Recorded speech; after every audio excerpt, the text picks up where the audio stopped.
Hello there, ladies and gentlemen, this is Moletrap coming at you here with another game of Starcraft 2, another commentary that is, I guess. This is going to be another interesting game. It's a little bit older, and I know it's been done before, but you know what? I do what I want. I do what I gotta do. It was supposed to be a very, very good game, and that's what I'm trying to bring you guys, is commentaries on very good games. So, here it is, and that's pretty much all there is to it. A lot of people complain about, oh, somebody's already done this game before. Well, Diggity actually said in his interview recently, I think, he was talking about how, or maybe it was the last game he did, that, you know what, there's so many casters these days that someone's gonna cast everything super quick. So, you know what, I can't let what other people have done, guide me, because that's pretty much all there is to it, I guess. I know I've said that's all there is to it twice now, and that's a little bit contradictory, isn't it? CheckPrime is the Zerg player here in the bottom right hand corner, and Hansin is going to be the top left hand corner. And you know what? Google is, it kind of bugs me a little bit, because lately I've been searching for Starcraft names on Google, and it doesn't, instead of saying did you mean this, and gives you like a suggestion about what you could have searched for, it automatically searches for what it thinks you should search for, and then says, oh, did you mean to search for what you actually typed in? So I typed in Hansin, and I got a bunch of pictures of a boy band called Hansin, and oh, I hate when I do that. I hate when I'm like trying to move one drone off and accidentally move all of them. Anyway, but give you a little bit of background on these two players. Two very, very, very high-level Korean players. Hansin made it to the round of 64 of the GSL Season 1. CheckPrime actually made it all the way to the round of 16 before he was eliminated. So CheckPrime, very, very powerful player, but being able to get to the round of 64 says something about you as well. Hansin definitely a force to contend with, although there were some scrubs in the round of 64, pro gaming term-wise. So I don't know if that's necessarily that awesome of a thing that he was able to get in the round of 64. Anyway, looks like he's got his scout in. He's seen exactly what's going on. It looks like he's thinking about sending a Marine out. Well, maybe not. Maybe not. This Marine is probably just there to prevent scouting drones from getting up and seeing this tech lab. Since he is going to produce a Reaper straight away, and this is post-patch where Reapers have been toned down a lot, but he's going to get a command center very quickly as well. He's spotted this extra hatchery going up, so he's going to try and stay even in economics. He knows that with that hatchery down, the pool's going to be later, and he's not going to be able to get out a ton of Zerglings since he spent his money on the hatchery, basically. So he knows he's a little bit safe to get that expansion up. And oh, Reaper, no! Oh, wow, that Reaper manages to pick off both those Zerglings as it runs in. He knows that Reaper is there now. He's going to have to try and defend with this Queen. He's getting the creep tumor down immediately. I like that move. The Queen is out. I don't know if he actually did a spawn larva yet. It looks like he has. Maybe not. Never mind. But he's getting that creep tumor down. It's very, very important. That drone is going to die. Anyway, oh no, it's going to make a extractor. Nicely done. Which could also die if he decided to target it with that Reaper. Anyway, uh-oh, roaches are out. Oh, so close. And this is the post-patch. So what that means is that these roaches are actually upgraded to range 4. So they're going to be able to do a little bit better against the range 5 Reapers. He's going to have to work super hard to kite against these Reapers, against the roaches rather. It used to be in the previous patch that roaches could not touch Reapers. They would get a little bit close and they maybe get a shot or two off, but Reapers, especially en masse, could do extremely well against that. And look at this, he's going to send his 3 roaches actually straight towards the enemy base. There's a few Marines there, but he's got to get something out to deal with these roaches pretty quick. The Marines are going to be able to outrange them over the wall there, just barely. But in the meantime, the roaches can yeah, it's going to be really hard to micro them, to keep them out of range of those roaches and still attack them. Getting some SCVs off the line to try and repair these depots, to try and hold things off. He's bringing the Reaper back. I'm sorry I didn't follow that Reaper. The Reaper comes back with no additional kills on it, gets blown up.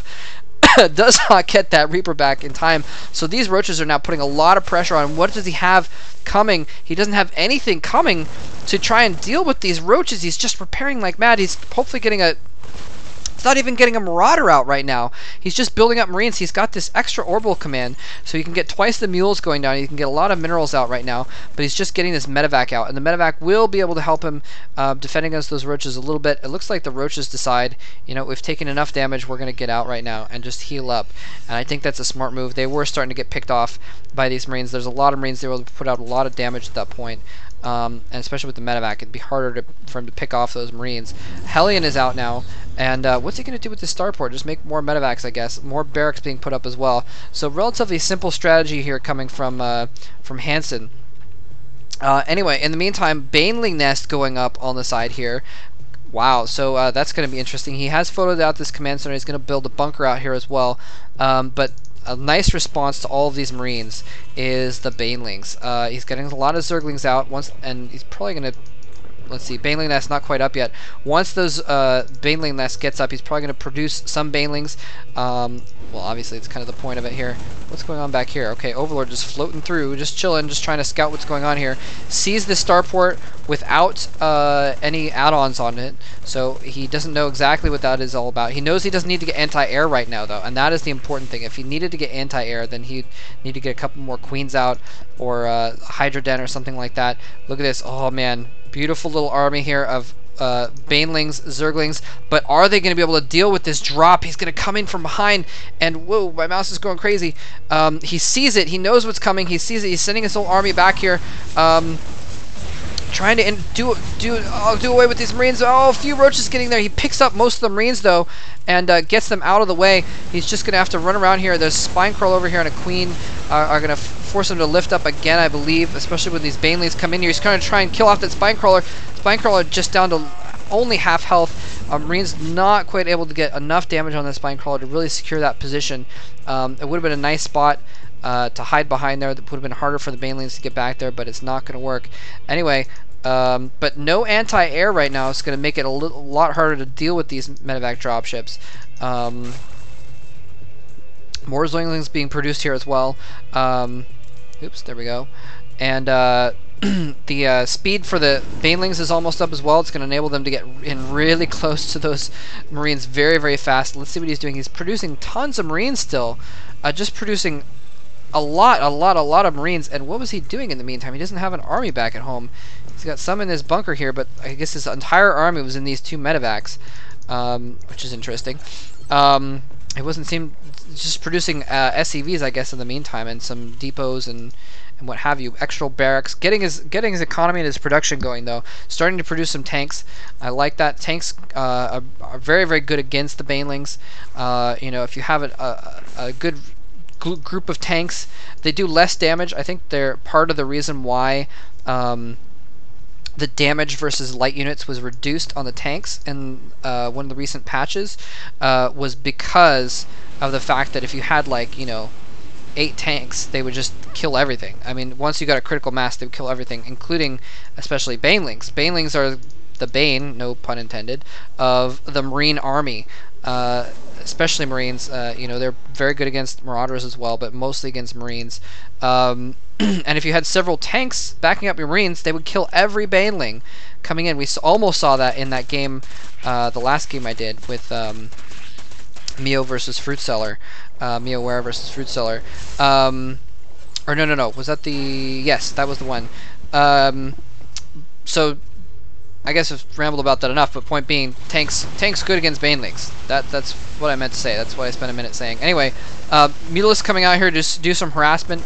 A lot of Marines coming out to try and fend that back. He's going to actually load them up into dropships to cart them over the edge. He needs to be careful, though. He's being very cautious. He doesn't want to run them into those Mutalisk fire because they could get slaughtered by those Mutalisks. If the Mutalisks just pick off the dropship while there's Marines in it, if they dive in there, I think the dropship can only get like maybe 2 Marines out before those amount of Mutalisks killed off the dropship. Anyway, so another group of another decent force here of Zerglings and Roaches being put out here. I like this. The Mutalisk just being harassing, making sure he's staying building Marines. He needs to start switching over there. I guess he's basically going kind of tanks for the ground and Marines for the air, and more harassment coming in. He was trying to pick off the tech. No, he's trying to pick off. What was he trying to pick off? The depot. Okay, we can pick off the depot. That works. More Marines are going to come in from the top and probably stop that. Is he going to get an SCV up there to repair it? Yes, just barely. But again, just being distracting, just making sure he can't move out with his whole force, and producing more Mutalisks, actually. No air upgrades being made, though, just ground upgrades. So no huge there. And he has knocked out that rock, so he's getting his expansion up at the high yield. And oh man, once he transfers drones down to that high yield, his economy is going to explode. He's getting lots of Zerglings. Now, these Zerglings are pretty much useless against this many Marines. Well, it doesn't have that many Marines, I guess, actually. But Zerglings is relatively useless against Marines, especially if you've got a good clump, especially if they've got medevacs, especially if they've got tanks shelling your Zerglings as you come in. The Zerglings, however, can take a few hits, as can the Roaches, to let the Banelings get in close. And that is the real kicker there. And especially with the Mutalisks on top, that can be just devastating. You can go into Mutalisks, kill off the medevacs, perhaps. Is he going to be able to pick off that? Yes! SCV goes down. Turret at just a second left is going to go down. He's going to force Hansin again back. No! Hansin is powering forward. He is just going to let his turrets deal with it, and his reinforcements, he's going to barrel forward with this huge force. Not actually that huge of Marines. Looks like 34 Marines, several tanks. I know there's a unit tab up here. I can just use that, can't I? 52 Marines total on the map, but it looks like not all of them are here. And he's going to charge in. There's this huge force. He's just going to try and get up as much as possible before he goes in there. He's got to be worried about these tanks. The Mutalisks, however, going to work in the main base. He's always going to get the orbital. He kills off the orbital. Come in. He left his base to just those the reinforcements.